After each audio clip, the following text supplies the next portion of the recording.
um homem de fé e coragem, como nós vimos, o personagem de hoje, Jacó, né? Na aula passada, o pastor Gilson, dando aula, falou um pouco sobre Isaac, né? Isaac, o episódio dos poços, que cavava, que ele desentulhava e haviam contendas, e nós vimos um pouco na vida de Isaac, aprendemos muito, na verdade, na lição passada, né? Com Isaac, naquela aula que foi ministrada, lição de número 1, vale deserto, lugares de propósitos, desafios e vitórias, né? Isaac foi apenas um dos personagens da aula passada. Hoje a aula centra-se nesse personagem, no seu relacionamento com Deus, na sua jornada com Deus, Jacó. Então, hoje o nosso personagem é Jacó, um homem de fé e coragem, né? Um homem que vai sendo moldado por Deus ao longo da sua trajetória, ao longo da sua vida, e se tornando então nessa pessoa que vai ter o seu nome repetido por toda a história, o seu nome cantado em louvor a Deus, porque ele se torna então o terceiro patriarca nessa aliança de Deus com Abraão. Então nós vamos ver as escrituras muitas vezes afirmando ao Deus de Abraão, o Deus de Isaac e o Deus de Jacó, que é o Deus a quem nós servimos. Mas isso é a partir de um processo, de um caminhar com Deus e de uma transformação com Deus. Essa verdade aplicada, ela é fundamental para a nossa aula de hoje, pois ela diz que após encontrar-se com Deus, ou seja, ter uma experiência com Deus, o homem nunca mais é o mesmo, pois experimenta a vida abundante que somente Deus pode proporcionar. Isso é na vida de cada um, na nossa vida, na vida desses personagens bíblicos. Nós temos diversos exemplos de pessoas que tiveram uma experiência, um encontro com Deus e que foram transformados, que a vida nunca mais foi a mesma. A introdução nos diz que para prosseguir na jornada da vida são necessárias duas coisas, né? A primeira é fé, é preciso ter fé em Deus. E nós temos também um outro aspecto. Deus abençoe, Amilde, muito obrigado. Então, o primeiro aspecto que é preciso para que nós prossigamos nessa jornada da vida, debaixo da vontade de Deus, ter fé nele, né, que esse Deus que tudo provê e que nos faz descansar em suas promessas. E o segundo ponto é submissão a Deus. Nós vamos ver que a partir dessa experiência, a primeira experiência de Jacó, desse encontro que ele tem, ele passa a ter esses aspectos, embora a sua vida vai ser marcada por altos e baixos, por momentos de dificuldade. E nós aprendemos que se a gente pode dizer assim, os heróis, os grandes homens de Deus da Bíblia tiveram as suas falhas, assim como homens que talvez não seriam os melhores exemplos para que nós sirvamos, eles tiveram algumas virtudes, como é o próprio caso de Esaú. Se nós tivermos tempo, a gente pode destacar alguns pontos, né? Mas Deus, na sua soberania, Deus então escolhe Jacó. Deus, já conhecedor de toda a história futura que viria, não é sem propósito que as escrituras vão dizer na frente que amei a Jacó e odiei a Isaú, ou seja, rejeitei a Esaú e amei Jacó. Jacó foi o escolhido. Nós vamos ver que há propósitos. Então, fé e submissão, para passarmos pelo processo de disciplina do Senhor e por ele sermos moldados. O personagem de hoje, Jacó, ele passa por isso. Ele vai ter submissão, talvez reconhecendo a lei da semeadura. Ele havia plantado algo que ele vai colher durante a sua vida, né? Uma colheita não tão agradável assim, por conta de algumas atitudes que ele havia plantado no passado. Mas ele então tem essa submissão agora. Ele aceita, ele entende que aquilo que vem é uma consequência de atitudes que ele havia tomado no passado. Primeiro ponto da nossa lição vai tratar da rivalidade de Esaú e Jacó. O primeiro objetivo diz que é explicar o que motivou a rivalidade entre Esaú e Jacó. Eu creio que qualquer um de nós aqui pode trazer um resumo dessa história, do que motivou essa rivalidade. É uma história muito conhecida, né? As histórias do Antigo Testamento, elas são muito conhecidas por nós. Sabemos que Isaac casa-se com Rebeca. Então, o texto que nós lemos mesmo, ele orou instantemente, ou seja, ele insistiu, ele clamou a Deus para que ela concebesse, tivesse um filho, né? Muito mais do que hoje, dentro daquela cultura do Oriente Antigo, a infertilidade, o fato de não ter um filho, isso era muito representativo, né? Pois nós tínhamos uma espécie de clã do patriarca e o seu filho dava prosseguimento.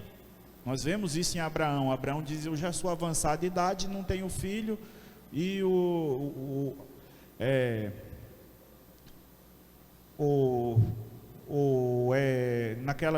é isso mesmo, é porque Eleazar, ele aparece em 2 momentos, quando vai se escolher a esposa para Jacó também, mas ele diz que o meu herdeiro é o meu servo, que era aquele servo a quem ele tinha grande estima, Eleazar, e porque ele não tinha um filho para dar prosseguimento à sua descendência, né?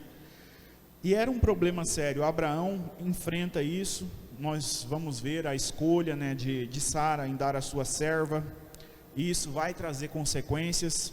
Nós vemos isso na vida de Isaac. Isaac clama ao Senhor, ao Deus de seu pai. Então a sua esposa, ela vai ter um filho, e esses 2 filhos, né, Esaú e Jacó. Então ela vai ter esses 2 filhos, e ainda na sua gravidez, é o que o nosso primeiro ponto vai tratar, 1.1, que algo acontecia no seu ventre, que já era essa briga, né, entre esses irmãos, essa disputa, e ela consulta ao Senhor. Nós não temos a forma que ela consultou ao Senhor. Nós ainda estamos num período em que não há um culto instituído por Deus, uma forma ritualística, como nós vamos ver depois na história da nação de Israel. Mas é fato que ela consultou ao Senhor, e o Senhor a respondeu, né? Ela obtém uma resposta do que acontecia com ela, né? O que há comigo? Então ele vai dizer: há 2 nações no seu ventre, e 2 povos se dividirão das tuas entranhas, e um povo será mais forte do que o outro, e o maior servirá ao menor. Esse é o texto de Gênesis 25 e 23. Então, desde o ventre, a Escritura, a palavra de Deus nos diz que havia uma disputa entre os 2, e já havia a palavra de Deus, de que o maior serviria ao menor, ou seja, o primogênito, o que nasceu primeiro, que no caso, Esaú. Essa expressão quer dizer isso: o maior servirá ao menor, ou seja, o primogênito, aquele que pela ordem natural seria o herdeiro do clã, que teria essa responsabilidade de passar a fé do seu pai para os demais, e de ser o líder daquele povo, o líder daquela comunidade, o líder daquela descendência. Então dá continuidade a todo o trabalho de seu pai. Então, pela ordem natural seria isso, mas Deus, ele conhecedor do futuro, já conhecendo o coração no futuro de Esaú, de Jacó, Deus então, ele diz para ela: o menor, né, é que será essa pessoa quem dará prosseguimento ao meu pacto com Abraão. Então, o maior servirá ao menor. Nós vemos que o primeiro a nascer foi Esaú. Jacó nasce agarrado no seu calcanhar, né? E aí é uma característica do nome, suplantador. Tem toda essa característica no nome, o significado do nome dentro da cultura do Antigo Oriente. O nome dizia muito, né? Não é tanto como hoje na nossa cultura, que às vezes se dá um nome a alguém sem nem se preocupar qual o significado desse nome. Muitas vezes a pessoa nem busca saber, né, o significado do nome, mas acaba que havia uma característica dentro daquela cultura. O nome tinha um aspecto de importância muito grande. O comentarista diz que a Bíblia não revela se Rebeca contou a Isaac o que ouviu do Senhor. afirma apenas que por causa das suas características naturais, Isaac amava Esaú e Rebeca amava Jacó. Então nós temos um aspecto de identificação, de prioridade dos pais com os filhos, algo que os especialistas, né, vão dizer que não é muito saudável, e claro que não é saudável mesmo, né? Você às vezes priorizar, tratar de maneira diferente os seus filhos. E o fato é que Rebeca se apegava mais a Jacó e Isaac a Esaú, né? Esaú é o que nasceu primeiro, que dentro dessa ordem natural aí seria o representante, o responsável por dar continuidade ao trabalho do seu pai depois da sua partida, quando ele então, esse filho, assumiria a responsabilidade, a liderança então do seu povo. E o comentarista nos diz que, biblicamente, né, Esaú nunca foi a escolha divina. Se dependesse de Isaac, Jacó jamais ouviria de seus lábios a proclamação da bênção. No entanto, Deus é soberano. Se dependesse de Esaú, ele via como via o pai de Davi naquele momento da unção, né? Ele via o filho mais belo, mais forte, mais preparado para a guerra aos seus olhos, né? E Samuel, quando ele apresentava um filho, não, o Senhor o dizia, não é esse, né? Mesmo Samuel às vezes olhava e pensava, será esse que eu vou consagrar? Mas então o Espírito de Deus dizia, não é esse. E Deus demonstra então que ele vê diferente do que o homem vê. O olhar de Deus não se compara ao nosso olhar que vê o exterior. Então, Isaac olhava dessa forma, mas Deus já havia definido, naquela palavra que ele diz a Rebeca, quem é que daria continuidade, com quem ele reafirmaria a aliança feita com Abraão e com Isaac, que era com Jacó. Ele nos diz então que nós precisamos descansar em suas promessas. Uma aplicação para a nossa vida. Na promessa de Deus para nós precisamos descansar.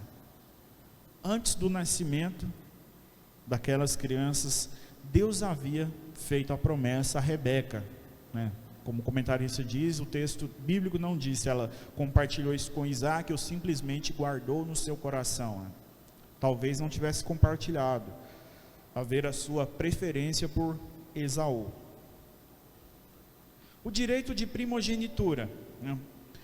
O direito de primogenitura, esse que Esaú abre mão, está relacionado ao aspecto de porção dobrada. Quando Eliseu pede para Elias a porção dobrada, é algo semelhante, claro que ele fala de um ministério profético, mas é semelhante nesses termos, ou seja, seu herdeiro, ou seja, o sucessor mesmo de Elias, porque o direito de primogenitura, aquele que o recebia, ele tinha uma porção dobrada, ou seja, ele tinha uma parte a mais da herança do seu pai, e era incumbido dessa responsabilidade de dar prosseguimento ao trabalho de seu pai, ou seja, ser o representante do seu pai no seu clã, no seu povo.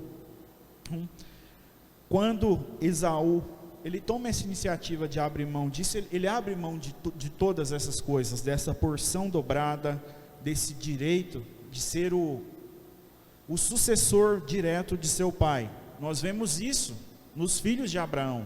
Abraão, quando ele, próximo da sua morte, ele tem outros filhos com as concubinas, ele então dá presentes, ele não os despede de mãos vazias, ele dá presentes, dá riquezas para esses seus filhos, mas Isaac é quem fica, Isaac é quem será o seu sucessor. Ismael já havia sido despedido antes também, né? Não havia sido despedido, desamparado, mas Isaac é que seria o seu sucessor. É o mesmo aspecto que Jacó recebe então, a partir desse momento em que Esaú abre mão, ao vender o seu direito de primogenitura. O comentarista nos diz, um alerta para nós: é um perigo desprezar a bênção de Deus para satisfazer um apetite passageiro, né, como nos alerta o escritor da epístola aos Hebreus, Hebreus 12:16. Vamos ler esse texto, por favor, Sara? Hebreus 12:16. E ninguém seja fornicador ou profano, como Esaú, que por um manjar vendeu o seu direito de primogenitura. Ou seja, ele vendeu, ele abriu mão. Claro que Jacó é chamado de suplantador. Depois de Jacó receber a bênção do seu pai, Esaú chega e, ao saber disso, ele diz: 2 vezes ele já me enganou. Ou seja, me enganou da primeira vez, quando comprou de mim a bênção, creio que ele se referia a esse momento, e agora novamente me enganou, roubando essa bênção, quando na verdade ele havia vendido, ele havia aberto mão então desse direito. E Jacó se aproveitou da situação, que sabe, de fragilidade dele nesse momento. Jacó ainda não passou por um encontro com Deus quando isso acontece. O texto diz que Esaú era um homem de caça e Jacó era alguém que preferia ficar em casa. Até a NVT vai dizer isso. Ele era alguém mais pacato e que gostava de ficar em casa. Acho que o comentário histórico-cultural diz que, na verdade, esse texto quer dizer que ele se dedicava à atividade pastoril. Então, ele saía com os rebanhos e armava tendas. Então, por isso seria o fato dele ficar em casa. Isso que o texto queria dizer. E que provavelmente esse episódio se dá um local afastado, em que Jacó está com seus pastores, com os servos de seu pai, apacentando o rebanho, e Esaú também está caçando. Esaú chega até o acampamento de Jacó, e Jacó, como filho de Isaac, ele era o líder ali daquele acampamento. Então, por isso que às vezes a gente pode pensar: mas por que ele não pediu essa comida para outra pessoa? Pediu justamente para Jacó, porque eles estariam nessa situação, num acampamento, e Jacó era o líder, ou seja, era o encarregado daquele pessoal que estava ali, e por isso que o pedido parte para ele vê uma oportunidade de negócio, de comprar então esse direito de primogenitura do seu irmão. Então, interessante às vezes olhar para esses aspectos, para que nós entendamos melhor o texto bíblico.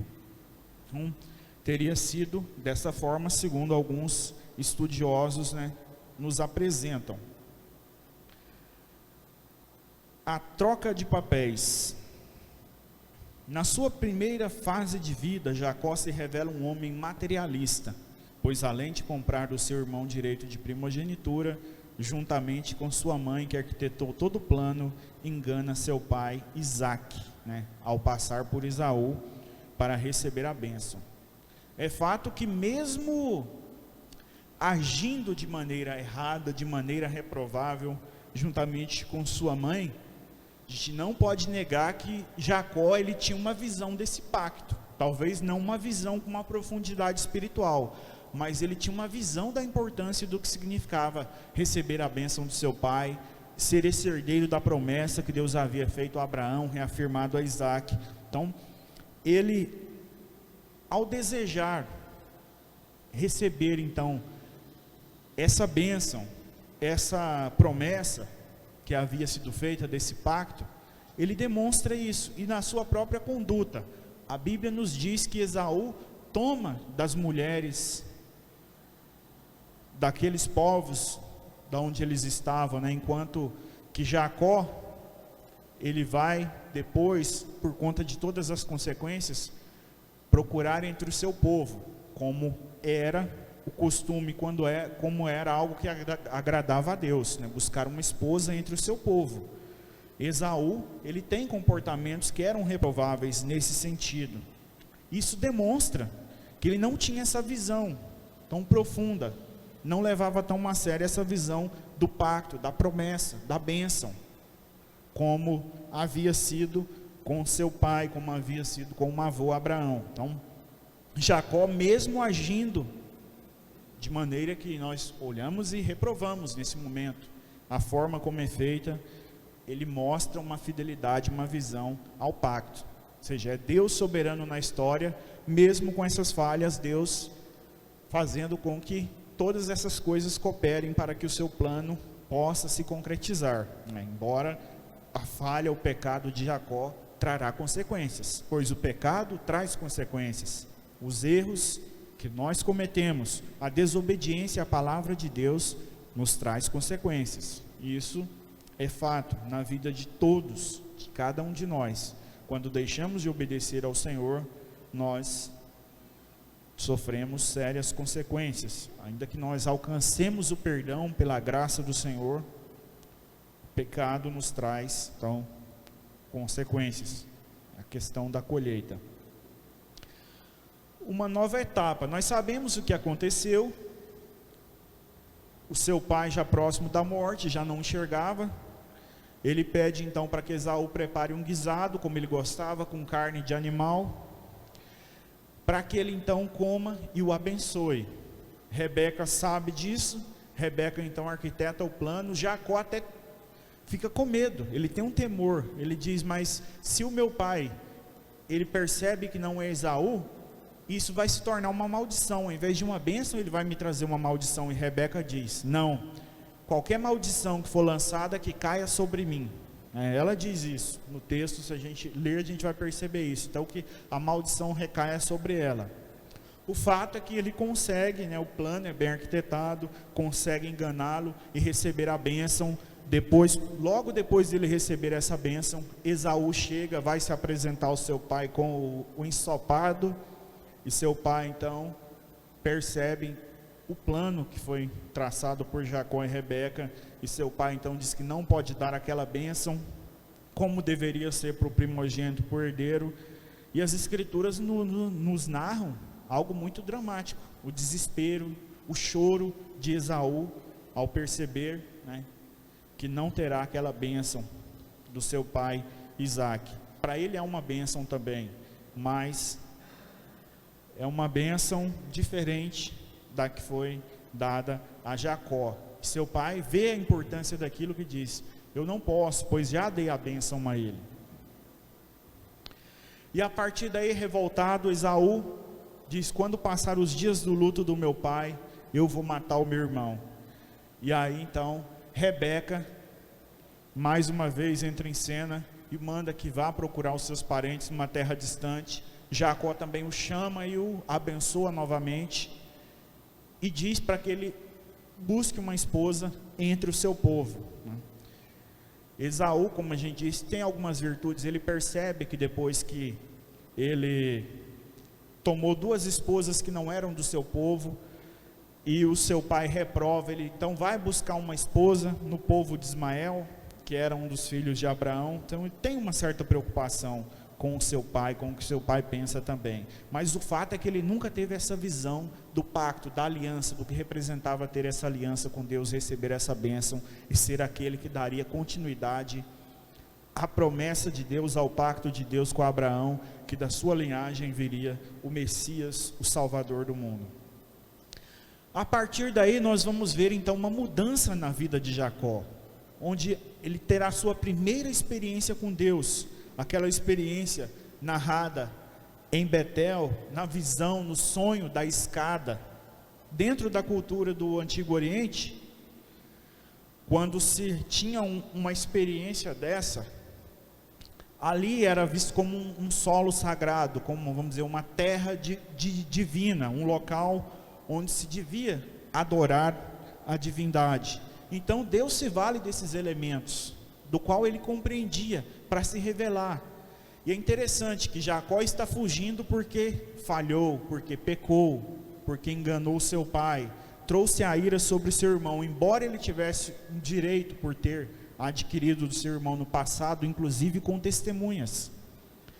Mas é interessante que Deus vem até ele, Deus vem até o homem caído. Isso nos faz lembrar do pecado do homem no jardim, em que desobedece a Deus e cai. E Jesus Cristo, o Deus encarnado, o Emanuel, o Deus conosco, vem até o encontro da humanidade para nos salvar. É Deus que, parte de Deus a iniciativa, naquele meio de revelação que foi um sonho de se revelar a Jacó. Então Jacó vê ali como um portal entre o mundo espiritual e o mundo terreno, uma escada do céu à terra, da terra ao céu, e que os anjos de Deus sobem e descem, e ao lado daquela escada está o Senhor, está Deus.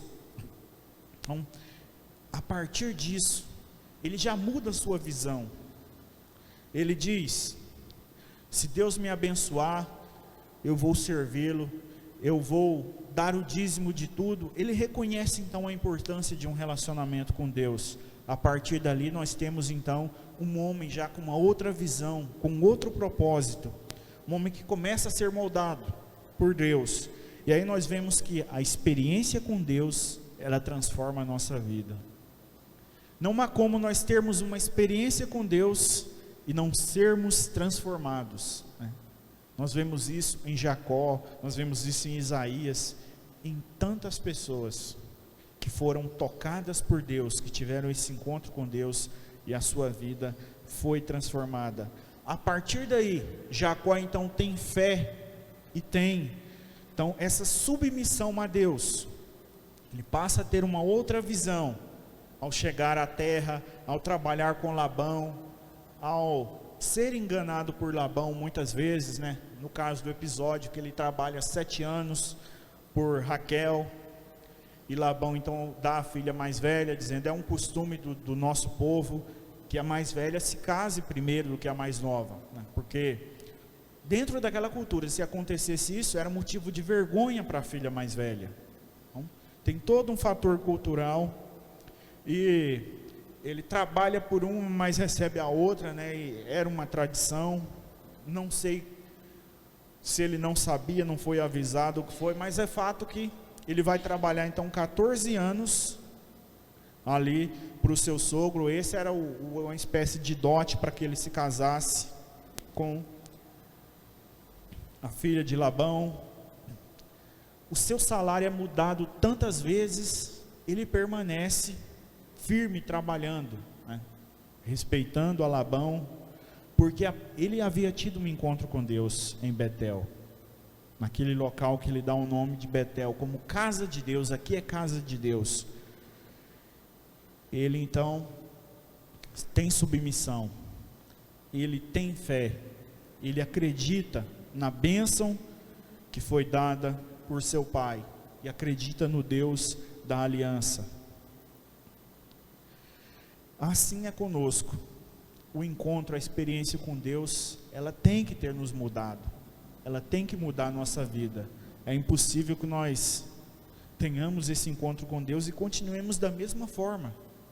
Nós precisamos de uma mudança, mudar a nossa forma de pensar. Afinal de contas, um encontro com Deus nos torna nova criatura em Cristo Jesus. Servir por amor, é o que nós vimos. Ele serve por amor, ele trabalha para Labão por amor a Raquel. E ele se dedica, ele se trabalha, ele nos demonstra como devemos também servir a Deus por amor, trabalhar com afinco na obra do Senhor. Nós podemos aplicar isso na nossa vida, ou a obra, o amor sacrificial de Cristo pela igreja, pela nossa vida. Cristo cumpre a sua missão, aquilo que foi estabelecido desde a fundação do mundo, por amor. Ele serve por amor, ele desce da sua glória a esse mundo falho, de dores, esse mundo cheio de pecado, e cumpre aquilo que estava determinado por amor. Assim nós precisamos também servir ao Senhor com amor, com zelo pela sua obra, pela sua casa. Esse foi o amor com que Jacó serviu por 14 anos, para que ele tivesse então a sua amada, aquela que lhe daria então um dos filhos, né? José, que seria tão importante no plano de Deus para a preservação da descendência de Abraão no Egito, para que um dia o Messias viesse daquele povo da semente de Abraão e nós fôssemos alcançados pela obra de Cristo, sermos benditos, ou seja, se cumprir em nós aquela palavra que Deus diz a Abraão: e em ti serão benditas todas as famílias da terra. Nós somos abençoados por essa bênção ancestral, por essa bênção proferida na antiguidade, ou seja, em Cristo nós fomos alcançados por essa bênção, pelo pacto de Deus com Abraão, e somos salvos por Deus. Quando servimos a Deus por amor, manifestamos nossa gratidão àquele que por amor se entregou por nós voluntariamente e nos deu vida abundante. Então, servir ao Senhor com alegria, apresentar a Ele com cântico. O Salmo 102 nos orienta a servir ao Senhor com alegria, nos apresentar a Ele com cântico, com louvor. Essa é a alegria que nós também precisamos ter. A lei da semeadura, nós já falamos a respeito disso. Jacó experimentou das consequências, né? Ele colheu muito mais do que plantou no passado, antes do encontro com Deus.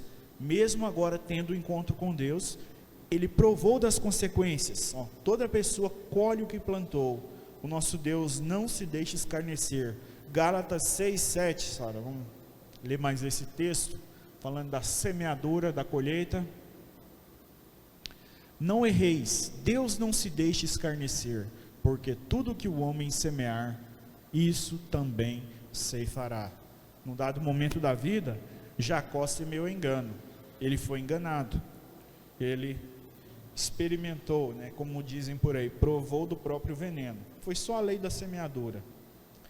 Ele experimentou daquilo que havia feito no passado. E ainda hoje a igreja precisa estar atenta a esse princípio, né? Não precisa dizer mais nada, o comentarista diz isso aqui. Ainda hoje, se há uma lei que permanece, é a lei da semeadura. Em qualquer momento, o que semearmos nós colheremos. Que nós semeemos para a vida eterna, que nós semeemos a verdade, a justiça, o amor, boas obras, para que nós possamos colher bons frutos. A disciplina de Deus transformou e aperfeiçoou o caráter de Jacó. Esse é o ponto central desse tópico 2 da nossa revista. Jacó foi transformado por uma experiência com Deus, por um encontro com Deus.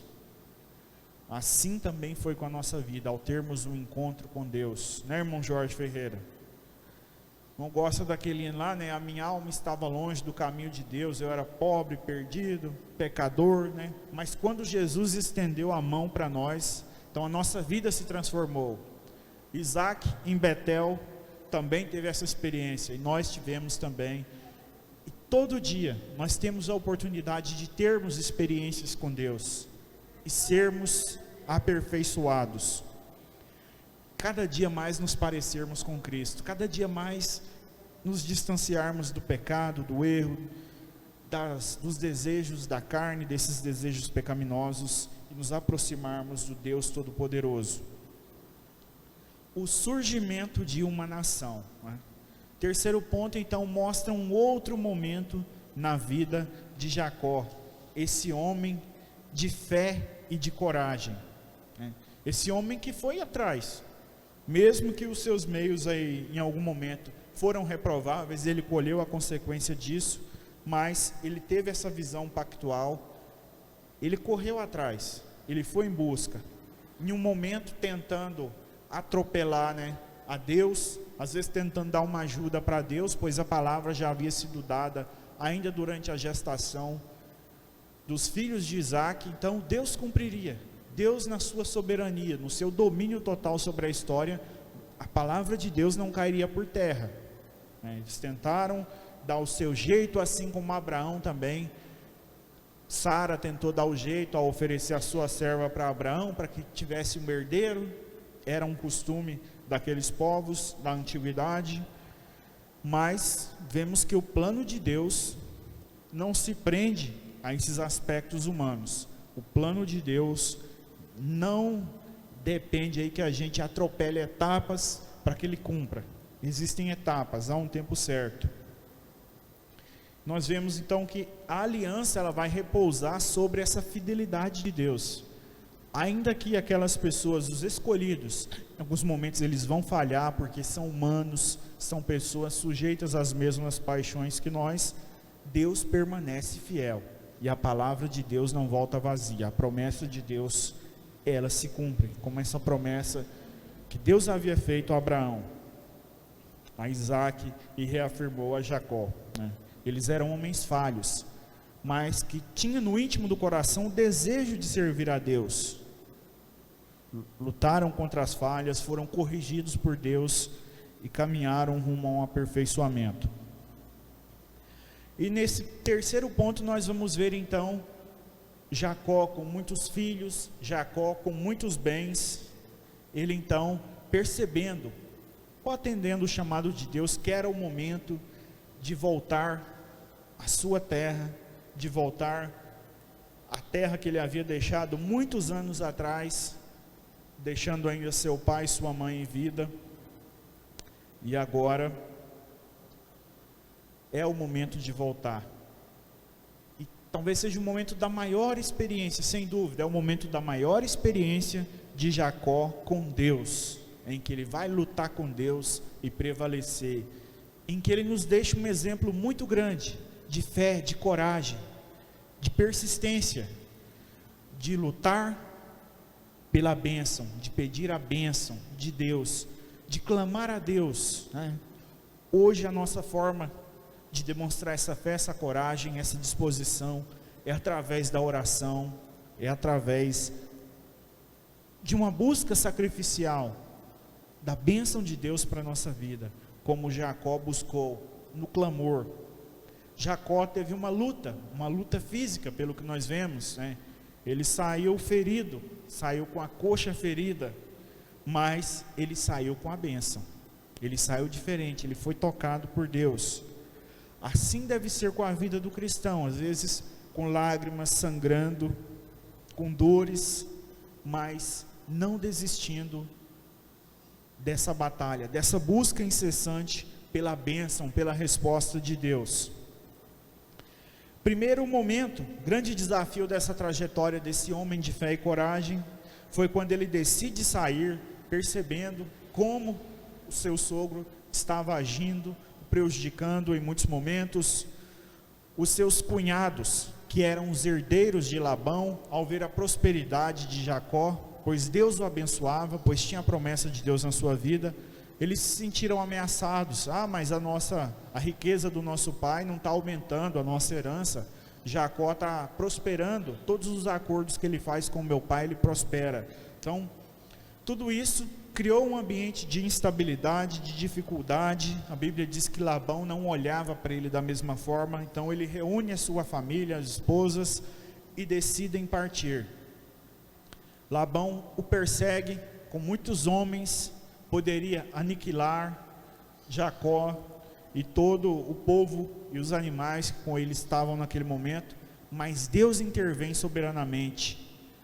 Deus diz a Labão, se não me engano é por meio de sonho, para que ele não tratasse nem mal nem a bem, ou seja, a Jacó, mas para que não tocasse, para que o preservasse.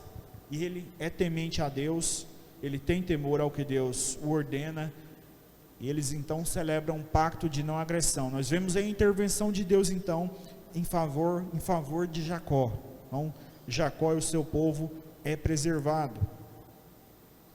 Labão tinha todas as condições humanas para vencê-lo, ou para que o escravizasse, para que o levasse de volta, mas Deus agiu naquela história, porque Deus age em favor dos seus, Deus age em favor daquele que o busca, daquele que o teme, daquele que está debaixo do centro da sua vontade. E 3.2 é o momento mais importante nessa trajetória de Jacó, no Val de Jaboque, em que Jacó então luta com Deus e prevalece. Gênesis 32, 22, 24, Sara, vamos ler esse texto. importante na trajetória da vida de Jacó. E levantou-se aquela mesma noite e tomou as suas mulheres e as suas 2 servas e os seus 11 filhos e passou o val de Jaboque. E tomou-os e fê-los passar o ribeiro e fez passar tudo o que tinha. Jacó, porém, ficou só e lutou com ele um varão até que a alva subia. Então, vemos que ao final dessa batalha com esse varão, o seu nome é mudado, não se chamarás mais Jacó, mas Israel, ou seja, ele tem um novo nome, uma nova identidade. O nome suplantador ficou para trás. O seu nome agora tem uma relação direta com o Deus de Abraão, de Isaac, e que agora é o Deus de Jacó. Deus não lhe dá somente a bênção desejada, mas também um novo nome. Vamos ver o 24 ao 28, 25, Sara. E vendo que não prevalecia contra ele, tocou a juntura de sua coxa, e se deslocou a juntura da coxa de Jacó, lutando com ele. E disse: deixa-me ir, porque já a alva subiu.